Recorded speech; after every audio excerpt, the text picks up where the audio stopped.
밥상이 바로 약상이다. 내 안의 의사들은 밥상에서 깨어난다. 그런데 혹시 궁금하지 않으신가요? 원장님은 스스로 어떻게 음식을 실천했을까? 정말 본인도 이런 방법으로 회복을 경험했을까?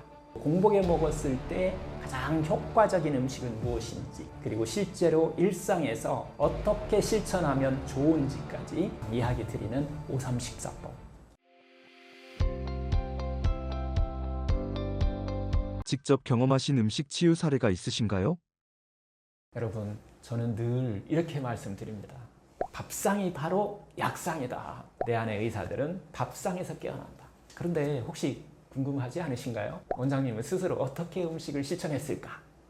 정말 본인도 이런 방법으로 회복을 경험했을까?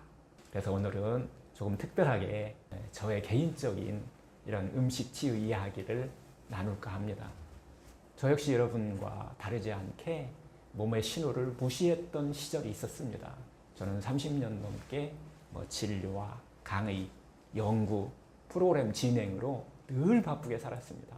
과로 속에서 늘 피곤했지만 이런 마음을 갖고 있었어요.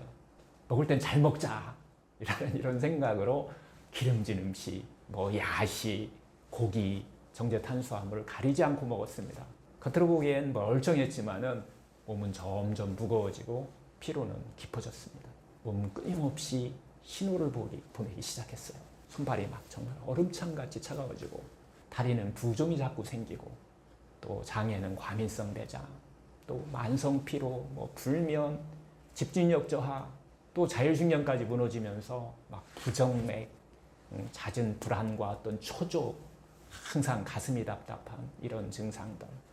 그리고 통증도 좀 있었었는데 만성 요통을 또 이렇게 자꾸 담결림 같은 거, 또 이 잦은 감기로 정말 달고 살았죠, 거의. 그럼에도 저는 다들 이렇게 사는데 나이 먹어서 그런 거야 라고 무시를 하고 살았습니다. 하지만 결국 건강검진에서 고혈압과 당뇨, 염증 반응, 부정맥, 또 고지혈증까지 한꺼번에 터졌습니다. 심지어 피부에 건성 같은 이 자가면역 질환까지 저를 이렇게 힘들게 했는데요. 몸이 저에게 이렇게 말한 거예요. 이제는 그만, 그렇게 살면 안 된다고 강하게 저한테 경고를 한 것이었죠. 그래서 이제 처음에는 저도 정말 여러 시도를 했습니다. 한약, 양약, 영양제, 좋다는 음식들. 하지만 약은 증상만 늘려줬을 뿐 근본적인 변화를 주지를 못했습니다. 그때 깨달았어요. 병을 고치는 열쇠는 약이 아니라 밥상에 있다라는 것을요. 음식을 공부하기 이제 시작했습니다. 니시오법, 거슨요법, 콜린 캠벨 박사의 무엇을 먹을 것인가, 다양한 어떤 식이요법을 연구하면서 환자들과 함께 이제 실천하게 된 계기가 됐던 건데요. 그 과정에서 가장 크게 깨달은 것은 무엇을 먹을까보다 중요한 것이 언제, 어떻게 먹을까였습니다. 평생 실천할 수 있는 하루의 해독 루틴과 오삼 식사법을 만들게 됐던 거죠. 아침에는 기상시에 따뜻한 물 한 잔, 공복에는 사과 당근 주스로 해독을 시작, 점심과 저녁은 채소, 과일, 현미, 콩 위주의 어떤 자연식 오삼 식사법이죠. 그리고 음식 고르는 기준으로 가공이 적고 생명력이 살아있고, 먹고 나서 몸이 편안한 것, 이 세 가지를 기준으로 삼았습니다. 처음에는 물론 쉽지 않았습니다. 달콤한 빵, 고기, 슈퍼푸드라 불리는 그런 영양식품들, 그 집착을 내려놓는 게 처음엔 정말 힘들었습니다. 하지만 한 걸음씩 실천하다 보니까 알게 됐습니다. 치유는 슈퍼푸드나 영양제가 아니라 생활 속 밥상을 바꾸는 데 있다라는 것을요. 밥상을 바꾸는 것은 단순히 식단을 조정하는 게 아니라 삶의 리듬을 다시 짜는 시작이었습니다. 놀랍게도요, 변화는 생각보다 빨리 왔습니다. 아침에 눈이 쉽게 떠지고 만성 피로가 가벼워졌어요. 차갑고 이 아랫배까지, 손발이 차갑고 아랫배까지 차가웠던 것이 따뜻해지고, 그리고 고혈압, 당뇨가 안정되고, 약 없이도 안정되고, 부정맥도 사라졌습니다. 무엇보다 좋은 것은 밤에 숙면을 취할 수 있었다는 거예요. 예민했던 잠은 편안해졌습니다. 무엇보다 그리고 또 하나는 마음이 달라졌습니다.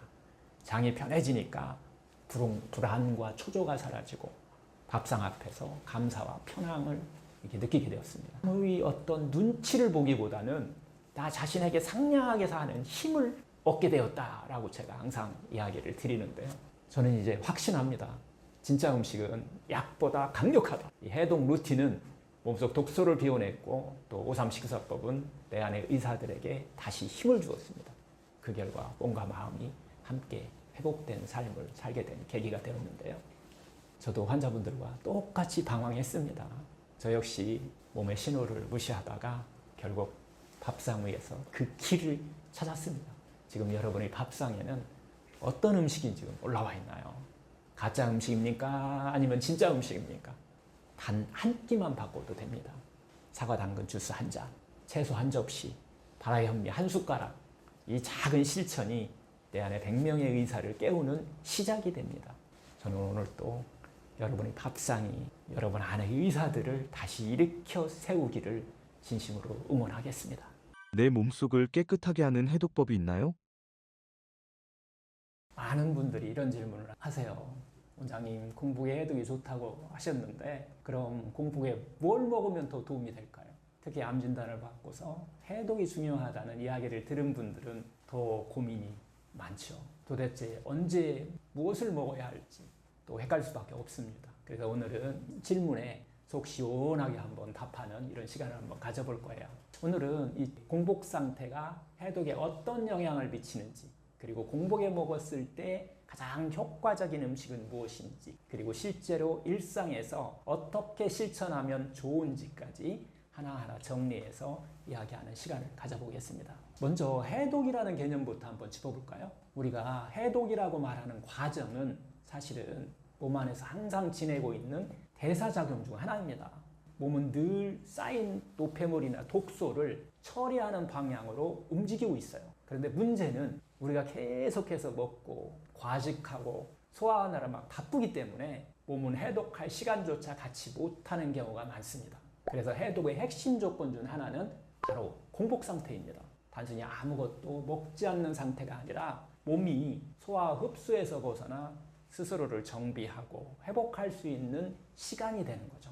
의학적으로는 이 공복 상태는 아주 중요한 의미를 갖습니다. 2000년대 이후에 전 세계적으로 공복과 해독에 관한 많은 연구들이 쏟아졌는데요. 그 중에서도 가장 주목받는 개념이 바로 자가포식, 오토파지입니다.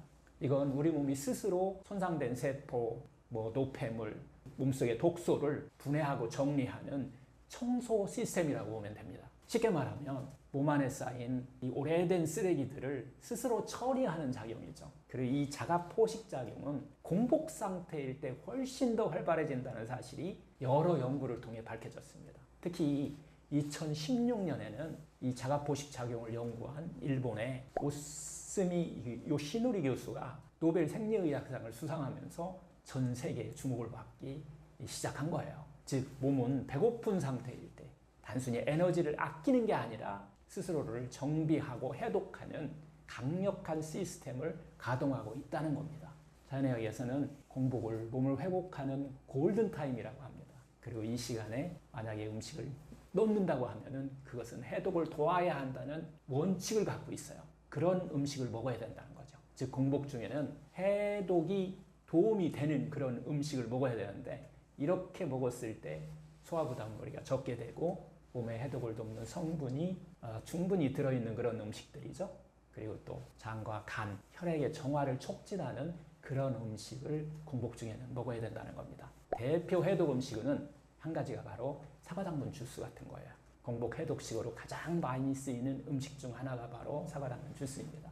왜 이 조합이 좋으냐면요. 사과에는 수용성 식이섬유인 팩틴이 아주 풍부하게 들어있어요. 장내 독소를 흡착과 배출을 도와주는 역할을 합니다. 또 당근에는 이 베타카로틴, 비타민 A, 이런 항산화 성분이 많아서 간의 해독과 항산화 작용을 도와주고 있다는 거예요. 둘 다 소화가 빠르고 또 부담이 적어요. 자연에서 그대로 온 해독 성분들로 이루어진 좋은 조합입니다. 단 주의점이 있습니다. 꼭 공복에 마셔야 돼요. 생즙 상태로 너무 오랜 시간 보관하지 않도록 조심하셔야 됩니다. 다른 음식과는 혼합하지 않는 것이 좋다는 거예요. 그 외에 공복에 좋은 음식들은 브로콜리 생즙 같은 것도 괜찮아요. 이 안에는 황성분이라고 하죠. 설포라판이라고 하는 이런 간 해독 효소가 활성화시키는 그런 항산화 성분들이 많이 들어있죠. 비트하고 사과 주스도 괜찮습니다. 간과 혈액의 해독에 아주 탁월한 효과들을 갖고 있습니다. 물 대신 레몬 하나 타서 드시라고 하는 레몬물인데요. 이것은 알칼리화 작용을 시켜주고 신장을 좀 정화하는 그런 작용을 하고 있습니다. 또 양배추즙도 괜찮아요. 위점막을 좀 보호해주기도 하고요. 또 항염 작용이 강합니다. 이런 음식들은 공복에 소량, 단독으로 섭취하는 게 좋은데요. 이렇게 섭취하게 되면 장과 간, 혈액의 부담 없이 해독 기능을 도와줄 수 있습니다. 아침 공복 해독 루틴을 알려주세요. 아침 공복 해독 루틴이 있는데요. 이것을 한번 예를 들어보면은 단계별로 이야기를 해드리면 1단계는 기상 직후에는 제일 좋은 것이 물입니다. 물. 생수예요. 따뜻한 물을 한 컵, 수분 보충하고 장을 자극합니다. 2단계는 물을 먹은 후에 한 30분 정도 이후에 공복에 먹는 이 해독 주스들이죠. 사과 반 개, 당근 반 개. 이걸 찹집해서 이렇게 먹으시면 되는 거예요. 아니면 브로콜리, 비트, 양배추 조합, 이런 거 다 괜찮습니다. 3단계는 해독 주스를 먹은 후에도 최소 30분 정도는 공복을 좀 유지하시는 게 좋아요. 이 시간 동안에 소화되고 흡수되고 해독 작용이 스스로 진행할 수 있게끔 도와주는 거예요. 4단계는 공복 후에 첫 식사가 정말 중요합니다. 그때 생채소부터 시작하는 제가 항상 이야기 드리는 5-3-14법. 잎채소 5개 이상, 뿌리채소 3가지 이상. 이렇게 해독 식단으로 계속 이어가는 것이 중요합니다. 이 루틴은 누구한테 막 강요하는 것이 아닙니다. 그러나 우리 몸이 지쳐 있을 때, 회복의 스위치를 다시 켜고 싶을 때 이렇게 하루 한 끼 공복의 질을 바꾸는 것만으로도 몸이 놀랍도록 빠르게 반응합니다. 우리는 매일 아침 몸에 무엇을 채울 것인지를 선택합니다. 어떤 사람은 커피로, 어떤 사람은 단 음료나 빵으로 아침을 시작합니다. 하지만 오늘 하루 몸을 회복시키는 음식 한 가지, 그것도 공복에 딱 하나만 바꿔보세요. 그 한 잔의 주스, 그 한 컵의 따뜻한 물이 자신의 장과 간과 혈액에 희망의 신호가 될 수 있습니다. 회복은 복잡한 게 아닙니다. 몸이 원하는 것을 제때 주는 거예요. 그 시작은 바로 공복의 한 끼로도 충분합니다. 몸을 살리는 음식들의 특징이 있을까요? 어떤 음식이 정말 몸을 살릴까요?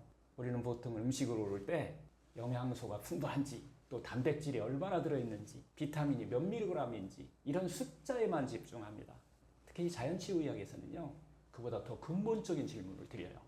그 영양소가 살아있느냐입니다. 같은 탄수화물, 같은 단백질, 같은 비타민이라도 자연 그대로 살아있는 음식과 열을 가하고 익히고 막 가공되고 정대되어서 생명력을 잃은 죽은 음식인지에 따라서 그 몸의 반응이 완전히 달라진다는 거예요. 살아있는 음식이란 무엇일까요? 햇빛을 받고 자란 채소, 자연에서 발효된 장류나 김치, 껍질째 먹는 제철 과일, 불에 덜 익히고 덜 조리한 통곡물, 이런 음식 속에는 우리가 흔히 말하는 탄탄지, 즉 탄수화물, 단백질, 지방만 있는 게 아닙니다. 효소, 파이토케미칼, 미네랄, 비타민, 생체 활성물질 모두 살아있는 거죠. 세포가 정말로 필요로 하는 살아있는 에너지가 담겨 있다는 거예요. 이것이 바로 세포가 반응하는 진짜 좋은 음식입니다. 반대로 죽은 음식은 그럼 어떤 걸까요?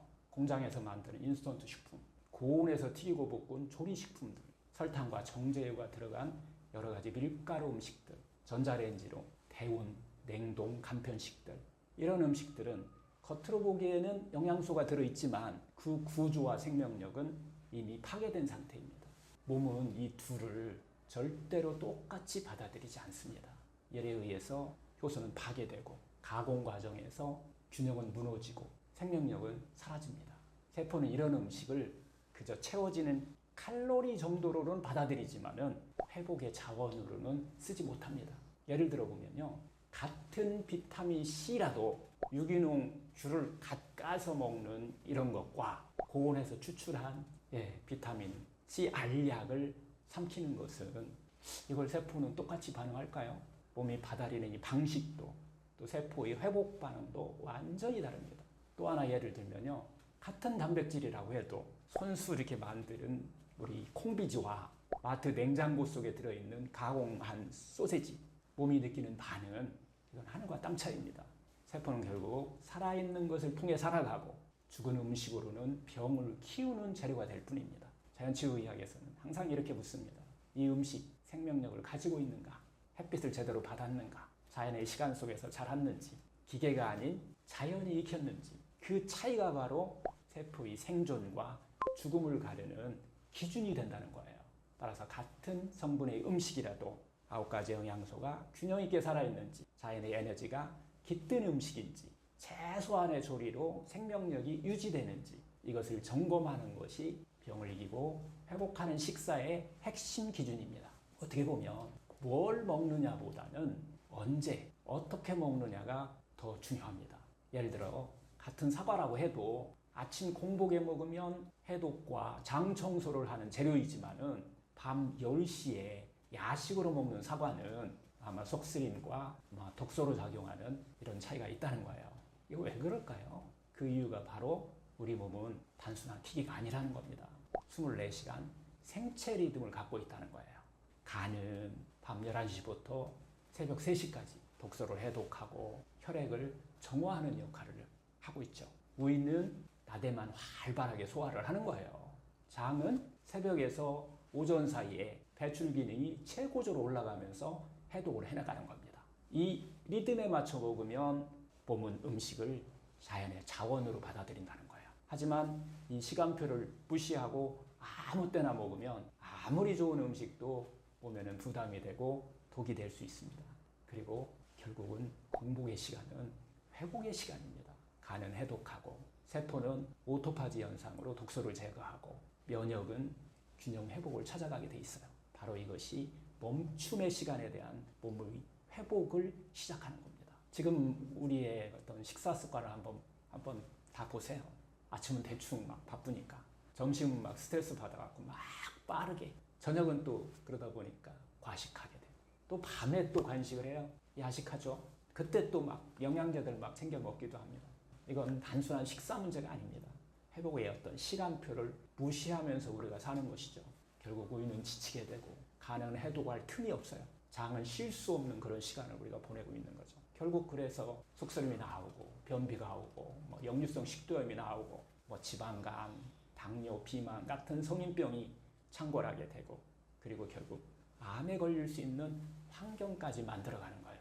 결국 병이 낫지 않는 이유는 결핍이 아니라 과잉 때문입니다. 우리 몸의 장기들도 이 출근 시간과 휴식 시간이 다 있어요. 근데 우리는 언제 먹고 있나요? 바로 간이 해독해야 할 밤 시간에 막 고기 먹고, 장이 쉬어야 할 시간에도 아침 일찍 일어나부터 막 밥도 막 충분히 먹고, 우리가 피곤한 시간에 또 과식을 하죠. 그래서 지금 우리에게 진짜 필요한 것은 더 좋은 음식이 아니라 제대로 한번 비우는 시간입니다. 물론 좋은 음식도 중요합니다. 하지만 좋은 음식만으로는 병이 낫지는 않습니다. 왜냐하면 우리 몸은 쉬지 않고 일하는 장기에게 멈추고 회복하라고 하는 이런 시간을 주지 않기 때문이에요. 자연치유의학의 어떻게 보면 핵심은 딱 이거예요. 채우는 것보다는 비우는 지혜를 키워라. 먹는 것보다는 멈추는 용기를 가져라 라고 하는 거죠. 이제 우리는 무엇을 먹느냐가 아니라 언제, 어떻게 먹느냐를 먼저 물어야 할 이런 시대에 우리가 살고 있는 거예요. 오늘 하루는 무엇을 더 먹을까 보다 오늘은 언제쯤 멈추고 비워야 할까를 한번 떠올려 보세요. 이 질문 하나가 여러분 몸의 리듬을 바꾸고 세포를 살리는 시작이 될 수 있습니다. 오늘은 단순한 식이 정보가 아닌 몸의 리듬을 살리고 세포를 되살리는 자연의 어떤 식사법, 그 지혜를 함께 나누는 시간으로 한번 이어가 보겠습니다. 아침 꼭 먹어야 건강에 좋을까요? 아침을 먹어야 꼭 건강에 좋냐라는 질문은 정말 많은 분들이 궁금해하시는 질문이에요. 근데 보통 그렇게 이야기를 하죠. 아침은 꼭 챙겨 먹어야 한다고. 아침밥이 보약이다. 아침은 황제처럼 먹어라. 두뇌 활동을 위해서 반드시 아침밥이 필요하다. 아침밥 걸으면 대사증후군 위험이 높아진다. 이런 등등 많은 이야기들을 하는데요. 정말 그럴까요? 과연 아침을 꼭 먹는 것이 건강에 정말 좋은 걸까요? 근데 반대로 요즘 또 이런 이야기도 많이 해요. 아침을 안 먹는 게 건강에 좋다더라. 뭐 간헐적 단식이라는 것도 요즘 또 유행하는데 그 간헐적 단식 때문에 아침 안 먹는 게 또 유행같이 이렇게 또 되기도 해요. 그러다 보니까 우리가 좀 뭐가 맞는 걸까? 대체 뭐가 맞는 걸까? 이렇게 우리가 생각하게 되는데요. 근데 많은 의사들과 영양학자들 대부분은요, 아침밥은 꼭 먹으라고 말합니다. 왜 그럴까요?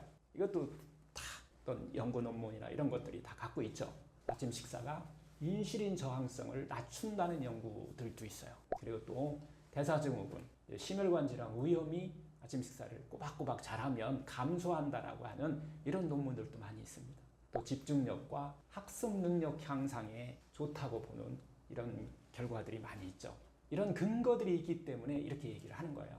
하지만 이 주장은요, 전제 조건이 있습니다. 바로 전날 저녁을 좀 일찍 먹고 건강한 식단을 유지했을 경우에만 이게 해당되는 거예요.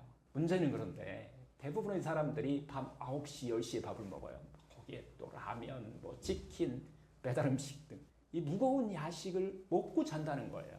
그런 상태에서 아침 8시에 또 먹는다? 이건 몸에게 쉬는 시간 없이 계속 일하라고 하는 말과 똑같습니다.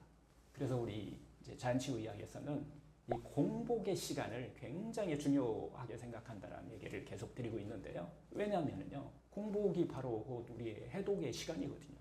이때 소화기관의 어떤 휴식은 세포들이 회복하는 시간이기 때문에 그런 거예요. 밥을 먹을 때는 간도 그렇고요, 위도 그렇고요, 장도 그렇고요, 모두 소화에만 집중하게 돼 있어요. 몸은 어떻게 보면 먹지 않을 때 비로소 이제 회복을 시작한다는 거죠. 우리가 공복 상태에서 간은 결국 공복의 해독을 시작하려는, 세포는 공복에 뭐라 그러나요? 오토파지, 자가 청소라고 얘기하는데 이런 걸 해서 스스로 치료하는 능력을 키운다는 거예요. 장도 마찬가지죠. 아침 공복 시간에 독소를 배출해내는 거예요. 특히 아침 시간은요, 몸이 가장 정화되는 황금 시간대입니다. 그런데 이때 막 억지로 먹으면 해독과 회복의 시간을 빼앗는 일이 될 수 있다는 거죠. 저도 이제 이 자연치유 건강법을 실천해 온 지가 20년이 가까워 오는 것 같아요. 저는 그동안 매일 아침 공복 상태를 유지해 오는 16대 8 간헐 단식을 실천을 하고 있었는데요. 하루 중에 16시간은 공복 유지하고 8시간 동안은 2끼를 먹는 거예요. 근데 처음 시작할 때 보면 이게 처음부터 쉬웠던 건 아니에요. 누구에게나 이게 무조건 이 방식이 맞는 것도 아닙니다. 핵심은 내 몸 상태에 따라 달라진다는 거예요. 누군가는 바로 시작해도 좋고, 누군가는 정말 천천히 조절해 가면서 적용해야 된다는 거죠.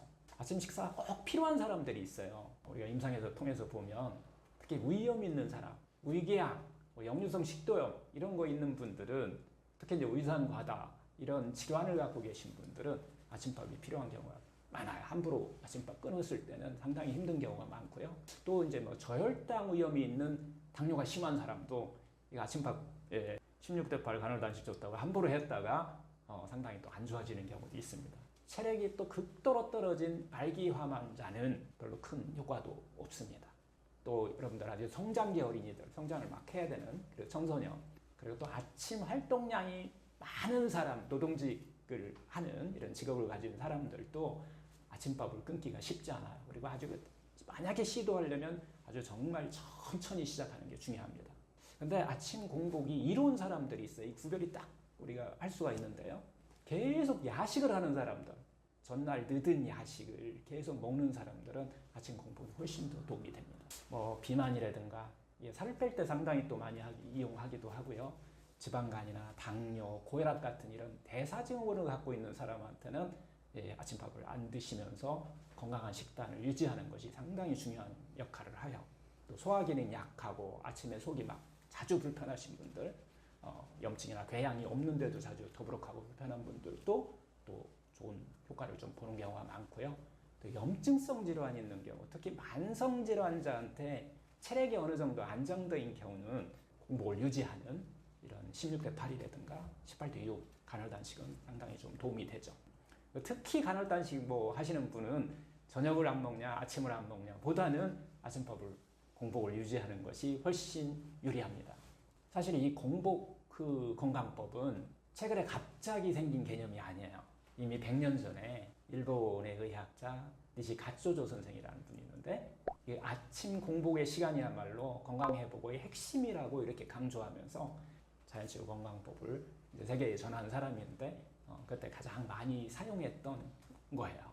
이 원리는 지금도 자연치유 의학이나 뭐 니시요법에서 여러 가지 대사성 질환들, 당뇨, 고혈압, 뭐 만성염증 같은 또 암을 비롯한 이런 여러 가지 질환의 회복의 핵심 전략으로 지금 쓰고 있는 건데요. 왜냐하면 공복이 바로 해독의 시간이라는 원리 때문에 그래요. 소화기관의 휴식은 곧 세포의 회복 시간과 연결되어 있다는 거예요. 그래서 자연치유 의학에서는 무조건 먹거나 무조건 굶는다. 이게 아니라는 거예요. 결국 내 소화기의 상태, 전날 식사의 어떤 시점, 자신의 체력, 생체 리듬 이 네 가지 기준을 종합해서 판단하는 것이 핵심입니다. 예를 들면 일반 성인은 생체 리듬에 따라서 16대 8 또는 뭐 14대 10 이렇게 아침 공복을 유지하고 저녁을 좀 일찍 먹고 아침 공복을 좀 유지하는 거죠. 당뇨 환자 같은 경우도 마찬가지 14대 10, 뭐 이렇게 16대 8 저혈당 좀 조심하면서 천천히 이렇게 전환하는 방법을 권하기도 해요. 노약자 같은 경우는 12대 12, 뭐 14대 10 이렇게 해서 죽이나 뭐 브런치 같은 걸로 이렇게 조절해 가면서 이렇게 또 아침 공복을 또 권해드리기도 하는데요. 그러나 이제 위염이라든가 궤양이 있는 환자들은 반드시 이제 현미 크림 수프를 드시라고 하는데 이런 것을 치유 후에 다시 이제 공복을 유지하는 이런 방법으로 근본적인 해결을 찾는 것도 있고요. 말기 환자 같은 경우는 특히 좀 조심하셔야 됩니다. 그러니까 전문가가 반드시 좀 같이 지도하여서 하는 게 좋아요. 공복도 곧 습관입니다. 성급하게 막 시작하지 말고 내 몸에 맞게 스텝 바이 스텝으로 이렇게 한 걸음씩 적용하다 보면 부작용 없이 공복의 어떤 치유력을 최대한 활용할 수 있다는 거죠. 결국 아침을 꼭 먹어야 할까? 뭐 굶어도 될까? 그 질문에 대한 답은 내 몸이 알고 있다라고 하는 겁니다. 오늘 아침 내 몸을 향해서 이렇게 한번 물어보세요. 오늘은 비우는 게 좋을까? 채우는 게 좋을까? 그 감각을 기르는 것이 진짜 건강하러 가는 길입니다. 아침 공복에 먹으면 좋은 음식은 무엇인가요? 지금까지 이제 아침 공복이 왜 중요한지에 대해서 또 이야기를 드렸어요. 결국 아침 공복은 해독과 회복의 어떻게 보면 황금 시간대다. 그래서 그때는 물이라든가 막 소화를 많이 시키는 음식 대신 뭐 사과당근 주스 같이 이렇게 수분이 많은 음식 이런 것들이 건강에 가장 좋다라는 얘기를 했는데요. 하여튼 누구나 무조건 뭐 아침을 먹어야 된다, 뭐 먹지 말아야 된다, 뭐 이런 것은 아니고요. 가장 핵심은 비우는 게 더 이로운 사람이 많다라는 거예요. 하지만 공복을 유지하더라도 사람에 따라서 꼭 또 아침을 먹어야 되는 사람들이 있어요. 그래서 그런 경우에는 좀 소화에 부담이 없고 몸을 깨우는 데 도움되는 그런 음식, 그런 것들을 살짝 먹는 것이 오히려 건강에 도움이 될 수 있다는 거예요. 많이 이렇게 막 왕처럼 먹는 것보다 상당히 중요한 것은 무엇을 먹느냐가 아니라 언제, 어떤 상태에서 어떤 순서로 먹느냐가 훨씬 더 중요합니다. 그래서 공복의 시간은 결국 우리는 단순히 이게 배고픈 시간이 아니라는 거예요. 결국 이 공복 이 시간에 우리 몸은 간도 정화하고 장도 청소하고 세포가 자가 청소, 오토파지라고 하는 거잖아요. 스스로 이런 중요한 일들을 하고 있는 시간이라는 거죠. 그때 그래서 우리가 이때 음식을 우리가 먹더라도 너무 자극적인 거나 기름지거나 갑자기 막 혈당을 확 올리는 음식은 우리는 절대 금물 좀 피해야 한다는 거죠. 대신 몸을 좀 살리기도 하고 세포를 확 깨우기도 하고 뭐 이런 음식을 먹는 것이 정말 아침 공복에 먹을 수 있는 것이죠. 이런 차원에서 아침 공복에 먹어도 좋은 음식을 제가 5가지 정도 이렇게 추천해 드리는데요. 첫 번째는 제일 좋은 것은 물입니다. 물. 미지근한 물. 체온하고 비슷한 물이에요. 혹은 따뜻한 생강차까지도 괜찮습니다. 조금 연하게 타는 생강차. 공복에 한번. 처음에 공복에 일어났을 때는 무조건 물이고요. 그 다음에 조금 시간이 지난다면 생강차 뭐 이런 것들도 괜찮습니다. 이 잠든 장과 우리를 확 깨우는데 가장 좋은 선택이에요. 그래서 해독, 뭐 순환, 뭐 소화력 뭐 이런 개선하는데 상당히 좀 도움이 된다는 거죠. 특히 이제 몸이 냉하거나 손발이 차가운 분들은 뭐 이런 방법들이 필수예요. 해결하는 방법입니다, 이게. 손발 차갑다고 막 손발 따뜻한 약을 막 원하시는 분들이 많은데 사실은 장이 좋아지면요, 손발은 그냥 따뜻해져요. 그렇지만은 여기서 주의할 점은 우리가 꼭 너무 찬물을 먹는다든가 아니면 얼음물 같은 것을 이렇게 드시게 되면 위장에 큰 충격을 줄 수 있고 해독이 아니라 어떻게 보면 위를 다시 일시키는 이런 것이 있을 수 있으니까 좀 조심을 하셔야 됩니다. 두 번째는 저는 사과당근 주스를 권해요. 이게 해독의 에너지 음료다라고 제가 얘기를 드리는데요. 이 사과는 장을 상당히 부드럽게 자극하는 역할을 해요. 당근은 간 해독을 돕는 데는 뿌리채소 중에서 저는 당근이 왕이다라고 하는데 비타민 A와 베타카로틴이 아주 풍부하죠. 또 생으로 이렇게 갈아 마시는 것을 원칙으로 합니다. 그래서 이런 것들을 공복에 이렇게 먹게 되면은 변비라든가 만성 피로, 피부 같은 것을 맑게 하는 이런 효과를 상당히 볼 수가 있어요. 셋째는 저는 현미크림 스프를 좀 권해드리고 싶어요. 이건 에너지원이면서 위장을 보호하는 작용이 상당히 강합니다. 너무 속이 이렇게 허하다고 그러나요? 위염이라든가 위궤양, 역류성 식도염 같은 이런 것 있는 분들한테 추천드리는 거예요. 현미크림 스프 같은 경우는 여러분도 말씀드렸지만 복근이 현미를 곱게 갈아서 밀가루 같이 갈아서 만드는 어떻게 보면 미음죽 같은 건데요. 그래서 결국은 이 현미크림 스프 같은 경우는 갑자기 혈당을 높이거나 이런 경우가 이렇게 조금 낮아요. 그래서 포만감도 유지시켜주고 소화기관을 보호해주는 이런 작용이 강하기 때문에 현미크림 스프를 한번 생각해 볼 필요가 있어요. 넷째는 따뜻한 레몬물입니다. 아침에 일어나서 미지근한 물 한 잔이 기본이라고 했어요. 그거 먼저 마시고 그 다음에 한 30분 지난 다음부터는 생 레몬즙을 반 개 정도를 짜서 물에 넣어서 먹는 건데요. 이제 간의 해독 효소를 어떻게 보면 깨워준다고 그럴까요? 그리고 담즙 분비를 촉진하는 작용들을 해요. 그래서 밤새 쌓여있는 이 노폐물을 배출을 도와주는 거죠. 이건 한 200ml의 따뜻한 물에 생레몬즙을 2분의 1개 정도 짜서 공복에 한 잔 이렇게 식사 30분 전까지 먹어도 괜찮아요. 다섯 번째는 저는 이것은 지중해식 이 해독법이다라고 해서 서양에서 더 유행하는 방법인데요. 엑스트라 버진 올리브 오일에다가 레몬즙을 좀 같이 짜서 먹는 거예요. 이런 경우는 지방간이라든가 고지혈증 같은 것이 있는 분들한테 추천을 드리는 이 방법입니다. 간과 결국은 담낭을 이렇게 자극해서 담즙의 흐름을 이렇게 촉진하는 작용을 하고요. 콜레스테롤을 조금 정화하는 작용, 그러면서 독소 배출에 도움을 주는 작용이죠. 이것은 엑스트라 버진 올리브 오일을 한 스푼 정도 하고 레몬즙을 한 스푼 정도 해서 공복에 바로 먹어도 되고요. 또는 따뜻한 물에 섞어 먹어도 괜찮습니다. 속이 또 막 약하신 분들이 있어요. 이런 분들은 거기다 꿀 반 티스푼 정도 넣으면 상당히 좀 부드러워질 수 있어요. 다시 한번 이렇게 반복하지만은 아침 공복에 먹는 음식은 어떻게 보면 뱃속을 어떻게 채우기 위한 음식은 아닙니다. 그건 하루 건강의 어떤 방향을 정한다고 그럴까요? 몸을 깨우는 첫 번째 메시지라는 그런 의미를 갖고 드셔야 돼요. 따라서 너무 자극적이거나 막 이렇게 급하게 먹어야 되는 음식보다는 자연에 가까운 음식으로 천천히 몸을 깨우는 것이 가장 중요합니다. 하여튼 지금까지 이렇게 수천 년 내려온 자연치유 건강법에서는 결국 음식은 치유하기 위해서 먹는 것이 아니라 먹지 않을 때 회복된다라고 하는 원리를, 이 섭리를 우리가 좀 기억해야 될 필요가 있어요. 그리고 이 공복 시간을 늘리고 또 공복에 들어가는 음식은 좀 줄이시면 가볍게 생명력 있는 음식으로 또 바꾸게 되면은 이것이 우리가 오늘 나눠야 되는 핵심이 된다는 겁니다. 이 하루를 바꾸는 이 작은 시작은 내 몸을 정화시키는 한 잔의 어떻게 레몬물부터 시작하는 것은 어떨까요? 우리 몸 안에는 항상 100명의 현명한 의사가 있다라고 하는 이야기를 하는데요. 이 명의들이 오늘 또 몸 안에 이 쓰레기를 또 치우고 세포를 회복시키는 이런 노력을 계속 하고 있다는 것을 믿음이라고 할까요?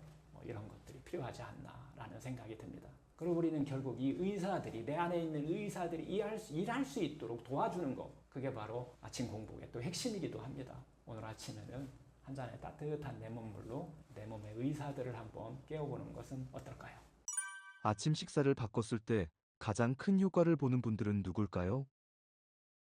저녁 야식을 해가지고서 정말 몸이 무거운 사람 많거든요. 아침에 일어날 때 저녁 늦게 먹으면 무겁습니다. 이런 사람들이 또 영양을 해서 또 먹는 것보다는 아침 공복에 먹을 수 있는 이런 가벼운 레몬물 같은 걸로 해독을 도와줄 수 있는 것이 가장 좋은 것 같아요. 그분들한테. 그리고 이제 정말 음식으로 병을 한번 다스려 보겠다라고 하는 분들은 이건 제가 볼 때 필수예요.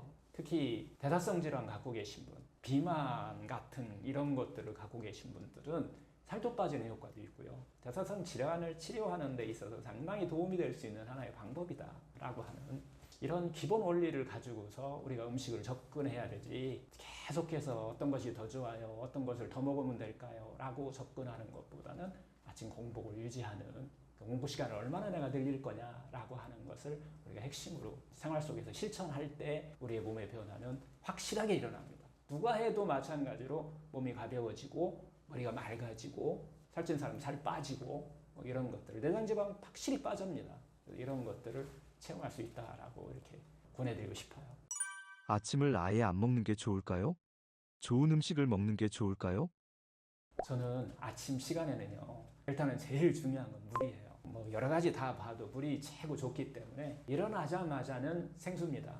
생수를 너무 차갑지 않게 미지근한 물로 체온과 좀 비슷하게 해서 소화기 계통을 쉬게 해줘야 돼요. 간혹 찬물을 드시는 분도 있는데요, 바로 일해야 됩니다. 안에 소화효소와 대사효소들이 정말 많은 일을 해야 돼요. 뜨겁게 해야 되잖아요. 그래서 많은 에너지를 써야 되기 때문에 가능하면은 해독하고 대사하는 데 써먹을 수 있도록 미지근한 물이 가장 좋다고 보고요. 그 다음에 지금까지 습관이 돼 있어요. 아침을 계속 먹는 습관이 돼 있기 때문에 그 다음에 지금 이야기한 5가지들을 상태에 따라서 하나씩 이렇게 드시는 것도 공복을 유지하는 것 정도의 효과가 비슷하다라고 보시면 돼요. 다시 한번 강조하지만은 어떤 것을 더 좋은 것을 먹어야만이 공복의 효과를 더 낸다라고 하는 개념보다는 생수 먹는 게 제일 좋은데, 내가 지금까지 내 증상에 따라서 이런 것들을 조금 보강하고 싶다라고 했을 때 같이 드셨을 때 그런 효과도 겸할 수 있다라고 하는 개념으로 이해하면 좋겠습니다.